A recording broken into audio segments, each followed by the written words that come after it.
Hey guys, thanks for checking out the video. Let's get right into it. First up on the list is Zack Wheeler. The Phillies ace has posted a total season ERA of over 4 just once in his career, back when he was with the Mets in 2017.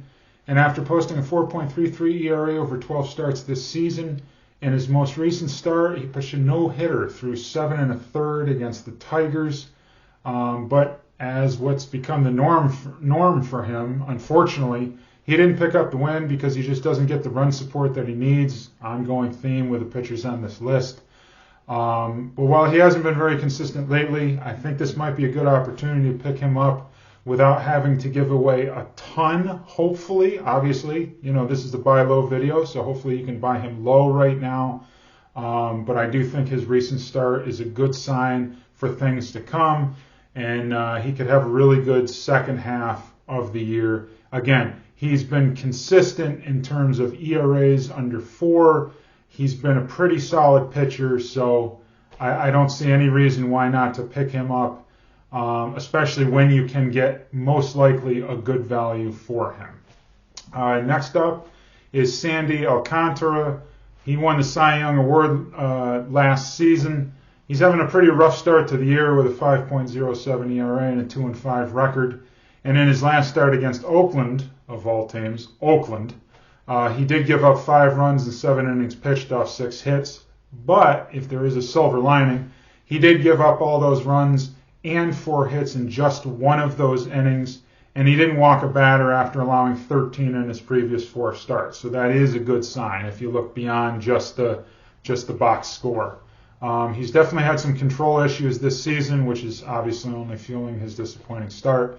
But maybe last night's game, though statistically still rough, if you look again at the finer points at the numbers, it could be a really good sign that he's turning the corner.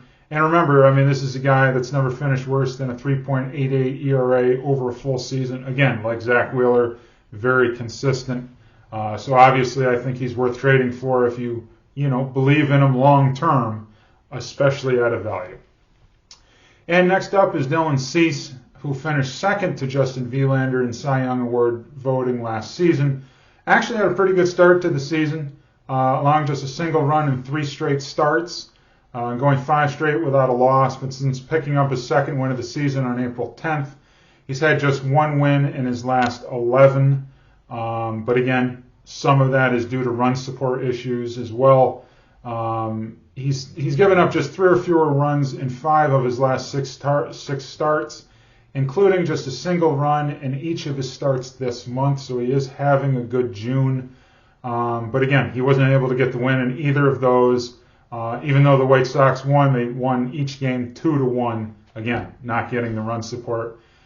He has had problems giving up free passes and home runs this year. That has been a theme. But he has pitched fairly well since the middle of May, much more consistent. And if that continues, he should have a strong second half to the year. So again, I think all 3 of these guys, especially if you can get them at a value, I think are kind of no-brainer picks.